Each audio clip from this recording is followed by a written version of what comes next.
కూటమి ప్రభుత్వం అధికారంలోకి వచ్చిన తర్వాత మంత్రి లోకేష్ సారథ్యంలో విద్యా వ్యవస్థలో అనేక సంస్కరణలు తీసుకొచ్చి ఎన్నో మార్పులు తీసుకొచ్చే విధంగా చర్యలు తీసుకుంటున్నట్లు ఎమ్మెల్యే ఆర్మిలి రాధాకృష్ణన్ చెప్పారు. రాష్ట్ర వ్యాప్తంగా గురువారం నిర్వహించిన తల్లిదండ్రులు ఉపాధ్యాయుల ఆత్మీయ సమావేశంలో భాగంగా తణుకు మండలం వేల్పూర్ జిల్లా పరిషత్ ఉన్నత పాఠశాలతో పాటు చిట్టూరి ఇంద్రయ్య ప్రభుత్వ జూనియర్ కళాశాలలో ఏర్పాటు చేసిన కార్యక్రమాల్లో ఎమ్మెల్యే రాధాకృష్ణ పాల్గొని మాట్లాడారు.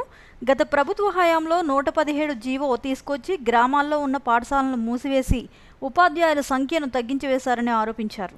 అలాంటి పరిస్థితుల నుంచి మోడల్ స్కూల్స్ ఏర్పాటు చేసి ప్రతి గ్రామాల్లో 1 నుంచి 5 వరకు మోడల్ స్కూల్స్ ఏర్పాటు చేసిన మొదటి రాష్ట్రం ఆంధ్రప్రదేశ్ అన్నారు.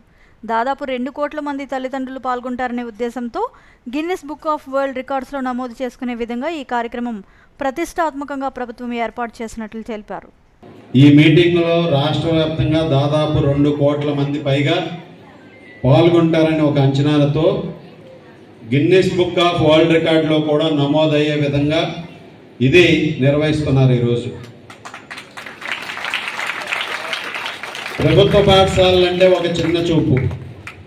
ప్రభుత్వ బడిలో చదువుకుంటే ఆ కుటుంబం చిన్న కుటుంబం, ఆ పిల్లలకి ఏమీ తెలియదు అనే ఒక చులకన భావం ఉన్నటువంటి పరిస్థితి సమాజంలో. అటువంటి పరిస్థితి నుంచి ఈరోజు ప్రభుత్వ పాఠశాలల్లో చదువుకుంటున్నారంటే ప్రతి ఒక్కరూ కూడా గర్వంగా తలెత్తుకొని వెళ్ళే విధంగా ఈరోజు లోకేష్ గారు అనేక సంస్కరణల్ని తీసుకురావడం జరిగింది. ఈరోజు అటువంటి ఈ కార్యక్రమానికి మనకి సభాధ్యక్షుడు వహించినటువంటి తర్వాత గతంలో ఎన్నడూ లేని విధంగా గత జూన్ నెలలో మొట్టమొదటిసారిగా పేరెంట్ టీచర్స్ మీటింగ్ని నిర్వహించడం జరిగింది.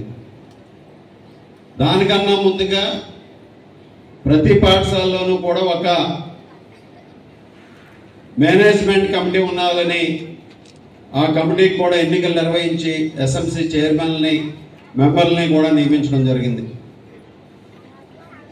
అలాగే లోకేష్ గారు విద్యాశాఖ మంత్రులుగా పదవి బాధ్యతలు చేపట్టిన తర్వాత అనేక సంస్కరణలు తీసుకొచ్చి విద్యా వ్యవస్థలో మార్పులు తీసుకొచ్చే విధంగా గతంలో ఏదైతే ఇబ్బందులు ఉన్నాయో వాటన్నింటినీ అధిగమించే విధంగా ఈరోజు స్టూడెంట్స్ని స్కూల్స్ని కూడా ఒకసారి అన్నీ కూడా చూసి గత ప్రభుత్వ హయాంలో 117 అనే ఒక జీవో తీసుకొచ్చి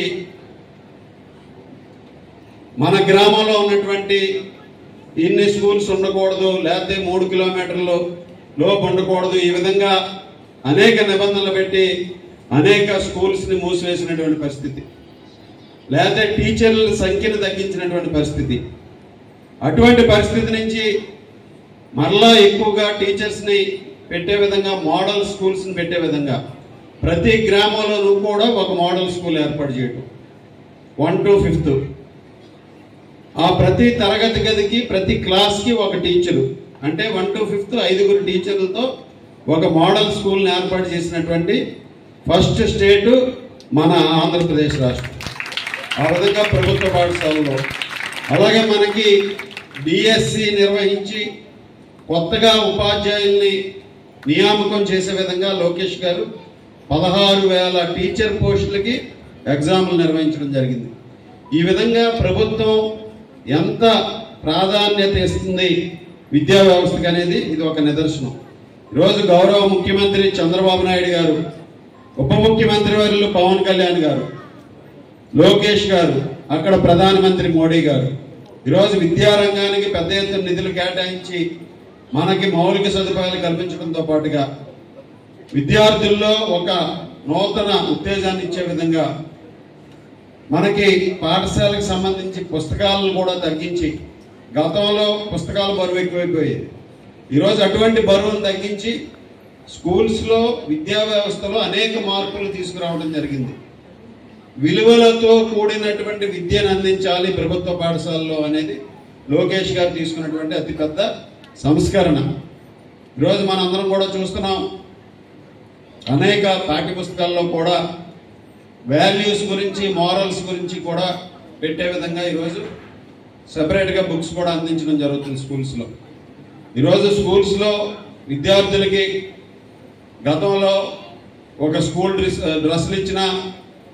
షూ ఇచ్చినా, బెల్ట్లు ఇచ్చినా, బ్యాగులు ఇచ్చినా అప్పుడు నాయకులు బొమ్మలు వేసుకున్నటువంటి పరిస్థితి.